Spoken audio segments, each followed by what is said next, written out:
प्रवेश करके अपनी पुत्री को साथ लेकर फल फूल फिर से लेकर के भगवान शिव के पास पहुंच गए। भगवान शिव को प्रणाम किया और उनके सामने अपनी पुत्री काली को हृदय से अर्पित कर दिया और कहा कि हे भगवान, यह मेरी पुत्री अब आपकी सेवा करने के लिए बड़ी उत्सुक है, अतः आपकी आराधना की इच्छा से मैं इसको यहाँ लाया हूँ।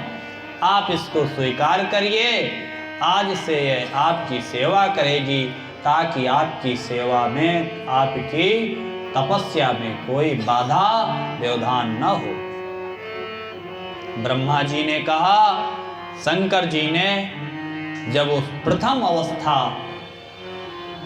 यौवन की जो प्रथम अवस्था होती है, उससे युक्त काली को देखा तो कैसी थी?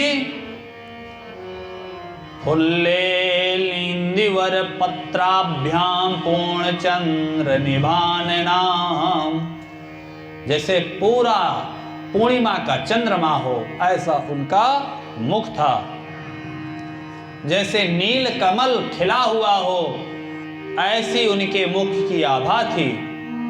सुंदर वस्त्र पहने हुई थी, विशाल नेत्र थे, लंबी ग्रीवा थी, सुंदर कान में कुंडल सुशोभित हो रहे थे। बड़ी ही सुंदर स्वरूपवान कन्या को यौवन की प्रथम अवस्था में प्रवेश करते हुए सदाशिव ने देखा। ध्यानियों के भी मन का हरण करने वाली, विग्रह से तंत्र मंत्रों को बढ़ाने वाली काम रूपी उस कन्या को देखकर महायोगी ने फिर से अपने आंख बंद कर लिए। थोड़ा सा आंख खोले जब हिमालय ने अपनी कन्या को प्रस्तुत किया सेवा के लिए, और सदाशिव ने ज्यों ही उसकी सुंदरता देखी फिर से आंख बंद कर लिए और वे फिर उसी परम तत्व का, ब्रह्म का ध्यान करने लगे। हिमालय ने कहा, हे प्रभु क्या हुआ? आंख खोलकर मुझे तो देखिए, मैं आपके शरणागत हूं, आप मुझे देखिए, मेरे ऊपर दया करिए, मेरे दास का निवेदन सुनिए, मेरे ऊपर कृपा करिए। यह वचन सुनकर महादेव बोले कि पहले ऐसा करो, आंख बंद किए किए बोले कि अपनी इस कन्या को ले जाओ अपने घर में छोड़ के, फिर अकेले आओ, फिर मैं तुमसे बात करूंगा आंख खोलकर।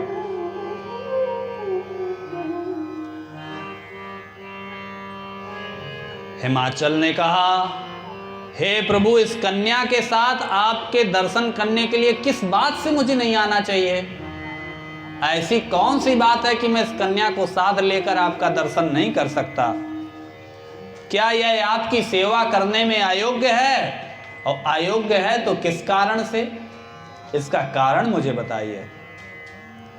शिव जी ने कहा, हे शैलराज, यह बहुत ही मनोहर है, चंद्रमुखी है, सुंदरी है, इस कन्या को मेरे पास मत लाना। मैं इसके लिए आपसे बार बार मना कर रहा हूं, क्योंकि वेदों के पारगामी जो विद्वान हैं उन्होंने स्त्री को माया का रूप ही बताया है। कहते हैं ना, माया बड़ी प्रबल होती है, तो अगर माया तो संसार में पूरे में व्याप्त है, पर एक जगह अगर माया के दर्शन करना है तो स्त्री का स्वरूप माया का ही रूप है।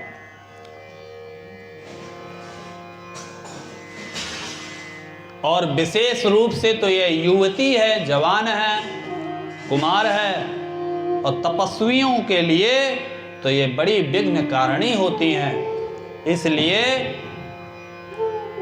मेरे सामने से इसको ले जाओ। मैं तपस्वी हूं, योगी हूं, माया से निर्लिप्त रहने वाला हूं, मुझे स्त्री से क्या प्रयोजन मेरी सेवा के लिए? इसलिए अपनी इस कन्या को यहां से ले जाओ, ऐसा उन्होंने कहा। और सुनो, स्त्री के संग से विषय वासना उत्पन्न हो जाती है, वैराग्य नष्ट हो जाता है, तपस्या नष्ट हो जाती है, इसलिए स्त्रियों का संग नहीं करना चाहिए।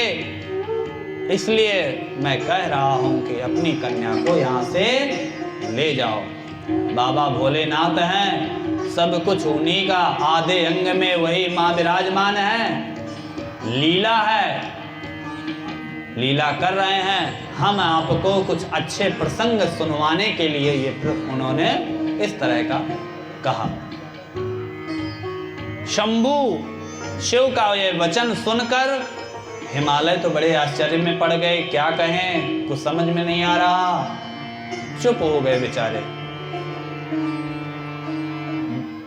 माँ काली ने देखा, भगवती ने, कि मेरे पिताजी चुप हो गए और बाबा भोलेनाथ बहुत देर से स्त्रियों के बारे में बहुत कुछ कहते जा रहे हैं, सामने आई और बोली, ऐसा है प्रभु, मुझसे बात करिए आप। आपने मेरे पिता से क्या कह दिया, उसका उत्तर मुझसे सुनिए। आप जिस शक्ति से संपन्न होकर महातपस्या कर रहे हैं, वो शक्ति आपको प्राप्त कहां से हुई? आप शिव हैं तो शक्ति मैं हूं।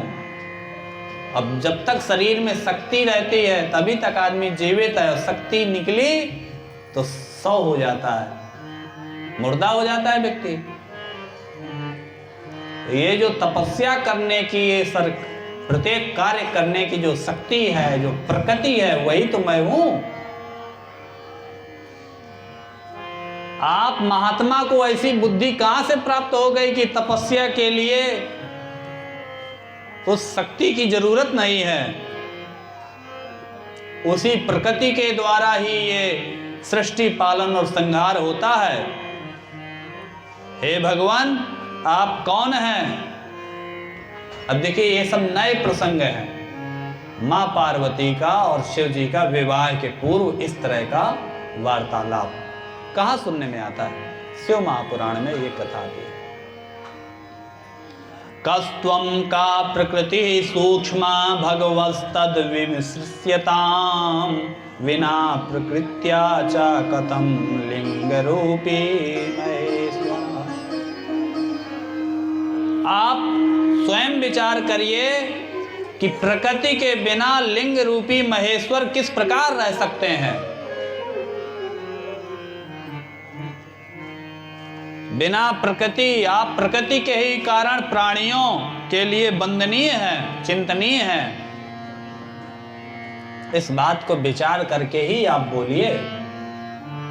अर्चनीयो असि वंद्यो असि ध्येयो असि प्राणिनां सदा प्रकृत्या चा विचार्येति हृदा सर्वं तदुच्यताम्।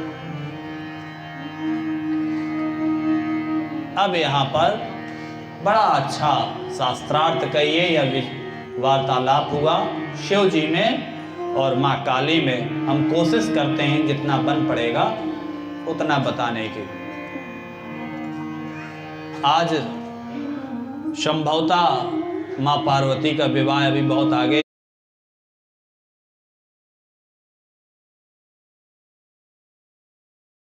है।